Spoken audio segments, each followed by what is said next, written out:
It's x-rays, by the way. His tummy looks pretty legit.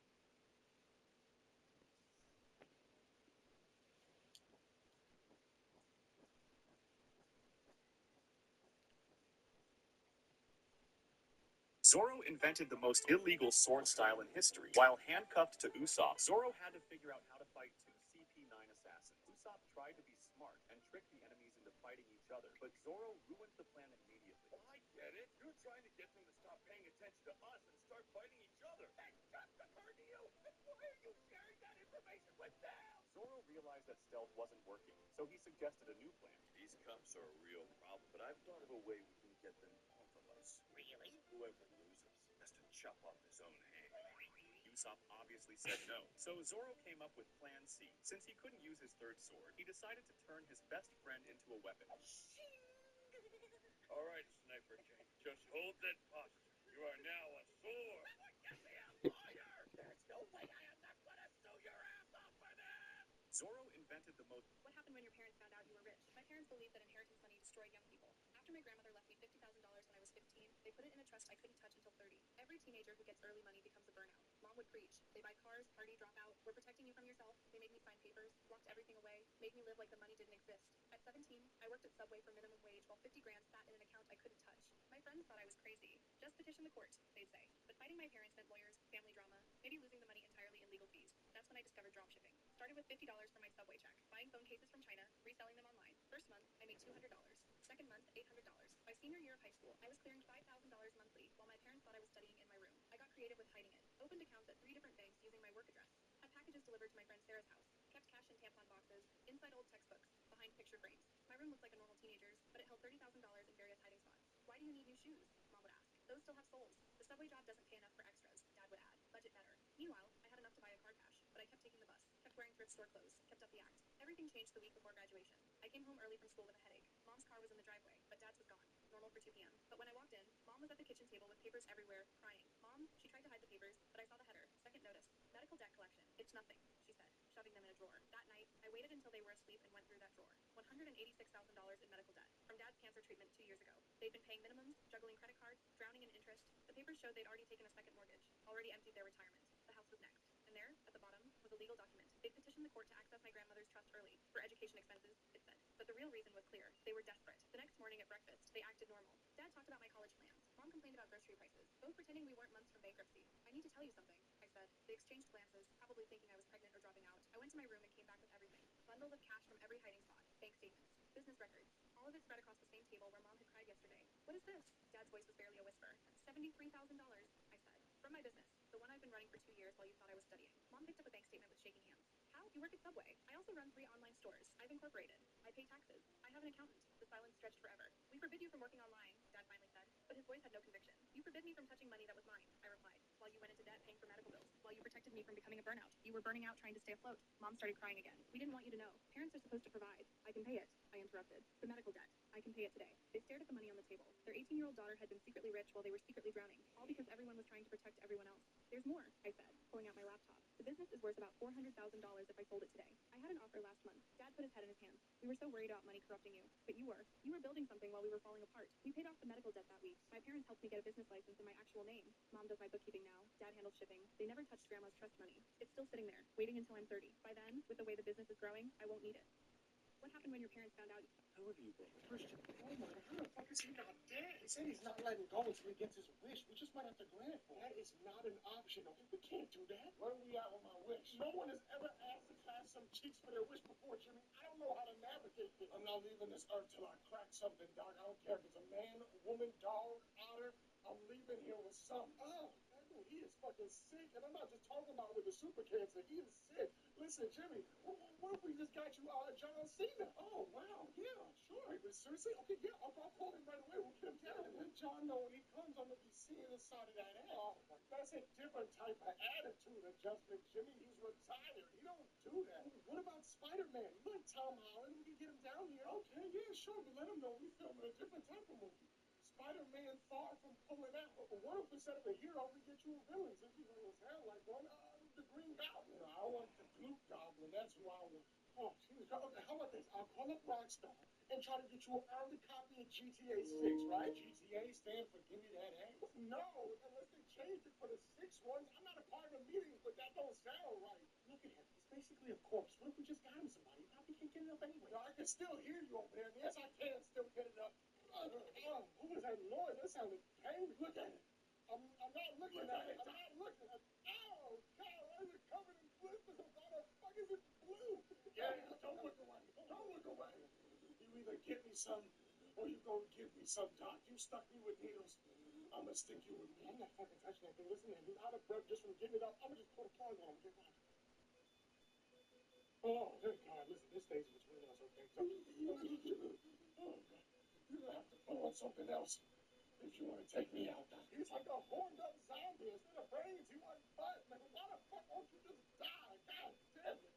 Oh my God, how the fuck? Oda is such a genius that he made millions of people cry over a boat. Their ship, it's breaking. You got here just in time. We're begging you. Don't let her die now. Mary's more than just a ship. She's a member of our crew. If it wasn't for her, we all would have died back there. So come on, do something. She's fought hard for you, but it's time to let her rest. Guys, ready? Mary, I know the floor of the sea is a dark and lonely place. Don't worry, we're here to see you off. I'm sure you wish he was here. It's probably best that Usopp isn't around. You can take this. Of course it is. So hold back our tears. Carry on, because you're so good. We're so far. Mary, I'm sorry. I wanted to carry everyone just a little bit further. We had so much fun. I wish our adventures would never end. But I'm sorry, I No, Mary. If anyone should apologize, it's us, not you. I'm no good at steering. I ran you into icebergs and all kinds of stuff. I took bad care of you and ripped your sail. Usopp tried to fix you, but he wasn't any good at it. We all know that. If anyone's sorry, it's us. I don't mind. I was happy. I know you always treated me with love. Thank you. Even if the time we spent together was short. I'm glad that I could spend it with you.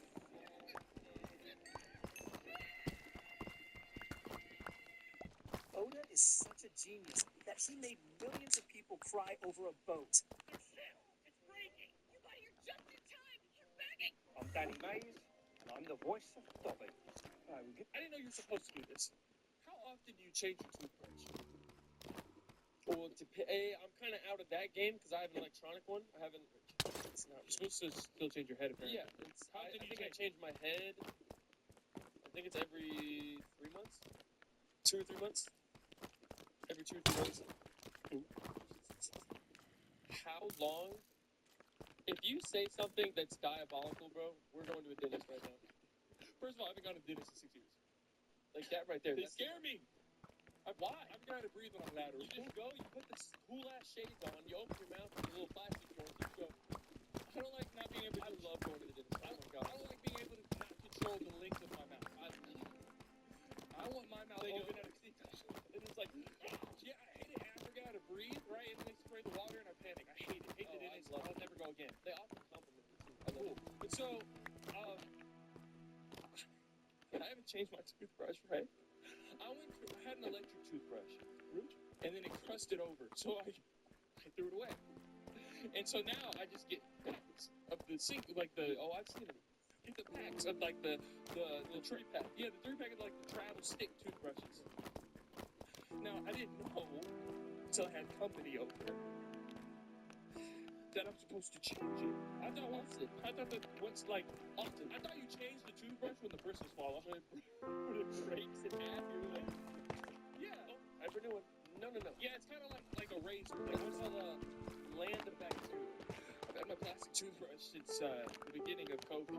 I didn't know you were supposed to do this. How often do you check? How did players get the dragon egg on 2v2T? When the server updated to Java 1.0 in November of 2011, the end dimension was added, but 2v2T players couldn't access it. Only 3 strongholds generate per Minecraft world at a time, and the chunks where the strongholds would generate had already been created. They were locked out of the end dimension. When players petitioned the server owner Housemaster to open the end, he refused. However, in March of 2012, player XCC2 got his hands on a setup of illegal end portal frames, which had been brought in through the server backdoor. XCC2 wanted to open an end portal himself and thought that end portals needed to be in strongholds. So he and his friend Police Mike 55 rebuilt an entire portal by hand, placed the portal frames, and it worked.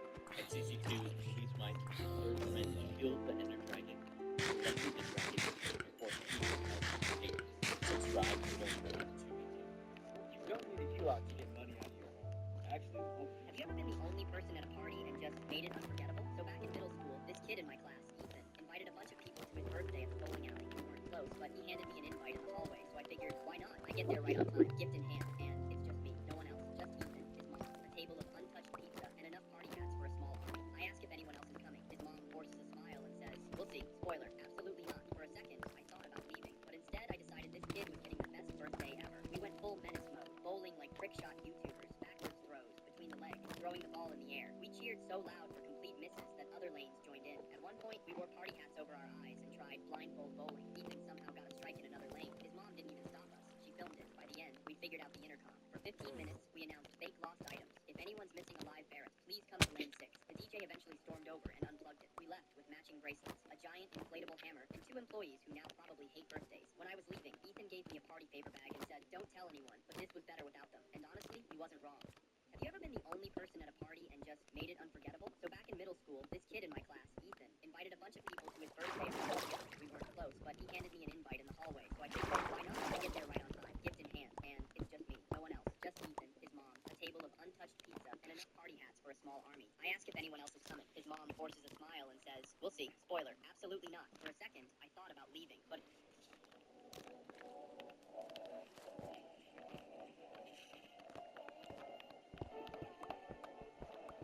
People are comparing Kai Cenat to Kuma, and at first glance, that sounds insane. But hear me out. Ever since Kai jokingly said anime opened his third eye, he's been on a full introspective arc. Suddenly, he's posting himself reading books, talking about self-growth, and moving like he's trying to unlock a new version of himself. Then he pulls up to Paris Fashion Week holding a journal like it's sacred. And that's when the internet lost it, because now he's walking around exactly like Kuma. Silent, reflective, always carrying his book. Same posture, same energy, different universe.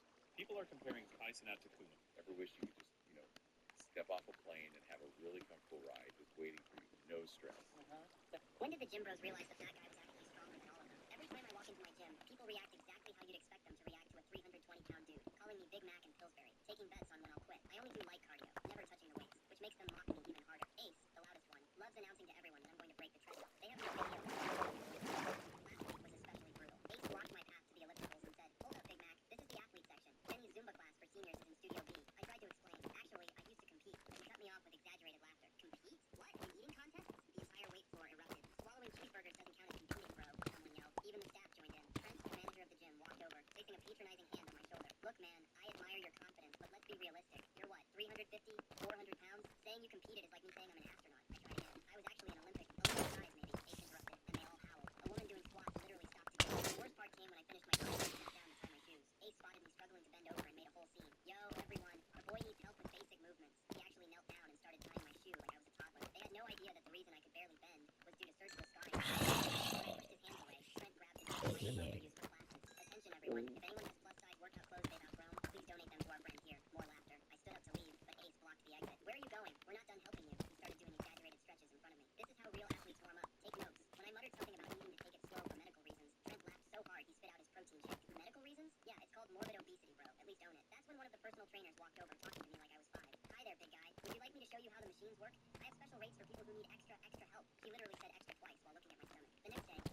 $38,000 a year and live in a 500 square foot apartment in a building where it barely works. My uncle never let me forget it. Every single family gathering, he'd find a way to remind everyone I was a failure. Still saving the world on food stamps? When are you gonna get a real job? Bet you're here for a free meal. That Thanksgiving, I almost didn't go. My mom called 3 times, practically begging. So I showed up with a store-bought pie and low expectations. The moment I walked in, my uncle was waiting. He had a beer in one hand. He said the same thing he always wore. Look who showed up, you know. Tired list. He'll probably ask me for desserts. Everyone laughed. My dad, my cousins, even my mom gave an uncomfortable smile like she agreed, but didn't want to say it. I just nodded, said nothing. Took my coat off and went to the kitchen. My sister wasn't there. 2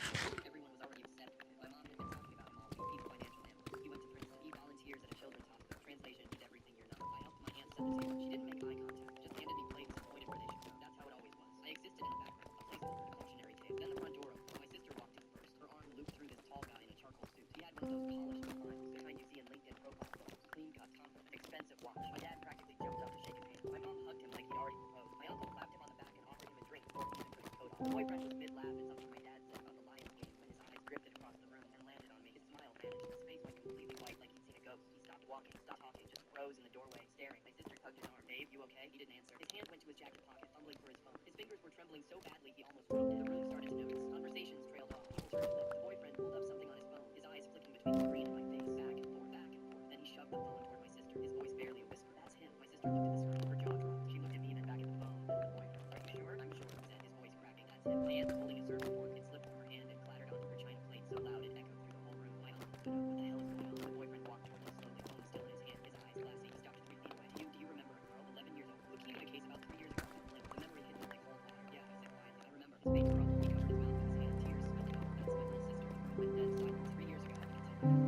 She was diagnosed with acute lymphoblastic leukemia. She was 11 years old. We didn't have insurance. The hospital's bills were $340,000. My parents were selling everything. We wiped his eyes with a magazine. Me and all of it. The hospital said it came from a private foundation, anonymous donor. We tried everything to find out who it was. They wouldn't tell us. They couldn't. He held up his phone. On the screen was a note. Rain. So often the letter mom handed him. My mistake, he said. Just this one picture. No name. I've been looking for you for 3 years. My mom's hand went to her chest. My dad's mouth was open. My sister looked like she'd been punched. My uncle, for the first time in my entire life, had nothing to say. The boyfriend stepped closer. My sister's cancer-free now. 2 years in remission. She's 13. She's in 8th grade. She's alive. Because of you. Didn't know what to say. So I just asked. I grabbed my coat and looked by the door. I'm glad she's okay, I said. Then I walked out. Didn't touch dessert. Didn't say goodbye. Just left. At Thanksgiving, my uncle joked. He'll probably ask for... You can now freeze baby animals forever in Minecraft. Babies have always grown up, but Mojang just added this craftable item that changes that. This is the golden dandelion. Feed it to a baby mob, and it will never become an adult. It keeps them young forever. I'm sure we all wish this was in real life, because we love puzzles. You can now freeze baby animals forever in Minecraft. Reassuring for Java. Error can't yet. Pretty sure of that. But hey, I might be wrong. So you haven't noticed this one detail about Zoro besides his anti-directional skill. He's completely obsessed with cutting off limbs. Early in the story, he's fully prepared to slice off his own arm just to prove a point with the cursed Kitetsu sword. No hesitation, no fear. Then in Little Garden, he does it again, willingly cutting deep into his own leg just to avoid being turned into a statue. Later on, he casually plays rock, paper, scissors with another character to decide who loses an arm. Like, that's a totally normal thing to settle with the game. But there's one moment people almost always forget, and it could have ended way worse. In a random episode, Luffy is peeing into the ocean when Nami starts yelling at him because they're literally fishing and about to eat whatever they catch. Right after that chaos, Luffy finds a bottle floating by with a treasure map inside, and in peak Luffy fashion, he sticks his finger in to pull it out, only for it to get completely stuck. Without thinking twice, Zoro steps in to help, and knowing he does this.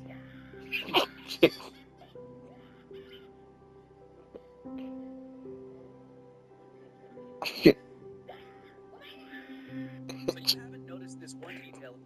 You got the guest? Hey, Mom, is it okay if Malcolm and I raid your fridge? Well, what's wrong with your fridge? Remember I told you we rented out our house for a few days to a production company? Shooting a small indie movie. It covers this month's rent. What are they filming at your house? We don't know. Our rental contract says that we can't bother. They wouldn't even let us in our own kitchen. But, luckily, we can. We didn't sign any contract, so what's stopping us from going over there and checking it out? It's a great idea. And who knows, maybe I'll finally get discovered. Hi, my name is Tina, and we were wondering if you need any more actors to be in your movie because we're pros. Yeah, Well, you two are perfect mom types. Yes, I could use you if you don't mind walking back and forth in the background for 5 hours in the hot sun for free. What? Oh my God, we're not being married. I'm sorry to bother you. Bother not. I'm Jasmine. Can you tell me where this set is? It's this house right here. I'm really into that. Mantamanji comics, not your breasts. I do have some trouble with English around lovely ladies. Too bad you don't speak Klingon. Aç Klingon Hobbitach. İkiçneş Marty. Marty, thanks for lunch. Jasmine, these last few days have been amazing. I've never connected with someone so quickly. It's almost like we're perfect for each other. I feel the same way. Now, are you sure it's okay for me to stay here and what? Of course, I'm the star. And action. Coming. You order a pizza? Extra sausage. I sure did. And I'm hungry for more than just pizza. You two ready? Are you kidding? I've been dreaming about this since I was a little girl. You'd be surprised how often I hear that. You know, when we're done shooting, I am gonna let you sample my cupcakes. Honey, you already got the job. Let's get to work. This is so fun. I can't believe he hired us to walk the street. No, I cannot wait until my church sees me in this movie. Let's go. Let's hit it. Oh, what's wrong, little bro? They made Pluto a planet again. Worse. I found out what kind of movie they're shooting, and it is not good. Well, maybe they can fix it in editing. Hopefully they do a lot of editing in these movies. Don't sit there. Definitely not there. They are shooting in our house. Well, wow, chicka, wow, wow. Oh, look, whatever, Marty. All we have to do is oil the house. Oh, and make sure Mama don't find out, because, you know, she will shut it all down. This is an outrage. You won't believe what just happened on that movie set. I'm sorry, Ma. We just didn't know how to tell you. Wait, you found out we were fired before we did? Huh? And after I let the director eat my cupcakes? Oh, God. Were you two working on that movie? Yeah, we were all up in it. But apparently, you're not supposed to look in the camera. Oh, no. What? We were background actors for the outside shot. So you two were outside the whole time, and then you never saw in that house? No. I wish. That would have been the dream. Mama, Gemma, we got something to tell y'all about that movie. It was a what? Hey, Mom, is it okay if Malcolm and I rate you? Ever wondered how was anyone ever during SEAL training? There was an underwater knot tying test, right? You just go tie a series of knots, you hold your breath, go down, tie it. And it takes a while. You got to tie 5 knots as you're holding your breath. They will let you try. You test a couple times. One of my friends, John, was on his last attempt. He's always wanted to be a SEAL. If he fails right now, he's out. Lifelong dream, a lot of pressure. So when he was tying his last knot, he drowned. Underwater.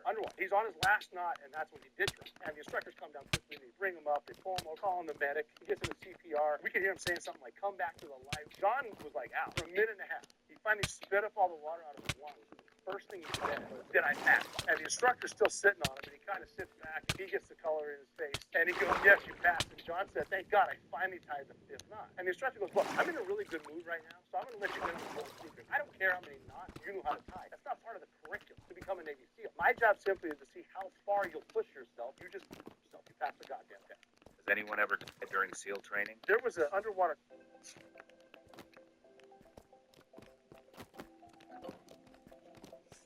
Hey, Mom, would you recommend a cake shop that's super trendy right now? Are you trying to tell me that you're sick and tired of eating at your own cake shop?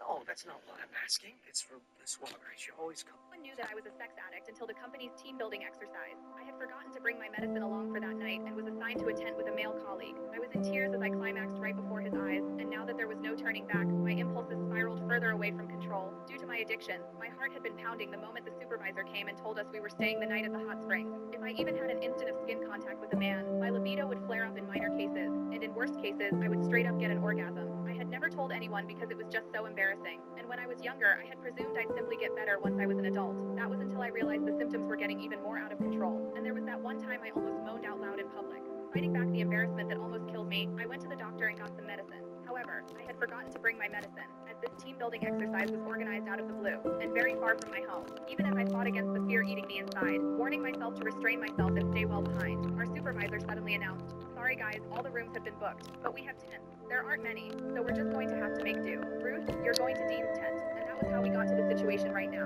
Me, a sex addict with no meds within reach, following the burly man into the tent. I did my best to keep to a corner in the tent, biting my lip and closing my eyes, while telling myself to fall asleep as soon as I could before the last dosage lost effect. But that was when Dean came to me. "What's wrong?" he asked. I could feel his body warmth from my back, and my skin was already crawling. "Nothing. I'm fine. Please, just stay away from me." But even as the stimulation extended from my skin to the rest of my body, I knew the pain was coming. I checked my phone and only saw that it was midnight, 6 hours since I had last taken my pill. It was losing effect soon. Soon my whole body was shuddering, while there was a warm stream gushing out between my legs. I kept my head buried between my legs and did my best not to look at Dean. People would mock me for being a skank if they noticed my condition, and I couldn't bear to stay in the company at that point. Meanwhile, Miles Hendricks, the other colleague in the tent, was already snoring out loud. I kept clenching my knuckles, my own nails digging into my palm. The pain calmed me somewhat, and I told Dean, sorry, I'm not distancing myself. I'm just not feeling well. Never could I have expected Dean to move toward me without another word, reaching out with his large warm palm and pressing it over my forehead. Even as he held his palm steady, I found myself staring at his chest and nothing else. I could also see that distinct collarbone and chiseled chest under his shirt. It seemed to tighten at the very next second, and orgasmed amid my embarrassment, and the ensuing moan could barely be stifled. Worst of all, I was trembling even worse after I orgasmed, and Dean could clearly feel me shaking. That's strange. Why are you so flushed? You don't even have a fever, he murmured, not giving up feeling my forehead and cheeks just then. I trembled even more and turned my face away, but it was the back of the tent right behind me. Having nowhere else to go, I clenched my jaw so I wouldn't moan again, even as I decided I couldn't stay in this sealed room when all I could smell was Dean. He wasn't a smoker, so his faint soapy and hormonal scent was especially recognizable. I could feel all the pores around my opening, as the orgasm left me painfully sensitive to everything. In the heat of the moment, I pushed Dean away and sent him stumbling backwards, while I scrambled to crawl out of my tent, not caring that my skirt was short, exposing my wet panties right in front of his eyes. He promptly turned away to stop himself from staring, but he was no brat either. Seemingly struck with a thought, he followed me, even as I lost control over my body. The fire in my loins was ablaze, and I had never felt libido this violent. All I knew that I was a sex addict until the company's Today's video is actually quite a sad one, because I found a post on the Minecraft Reddit from a 32-year-old Minecraft player called classic__guy, who has a terminal condition and has now gone into a hospice for end-of-life care. And all he wanted was his forever world to be immortalized. And it's not every day you get to play on someone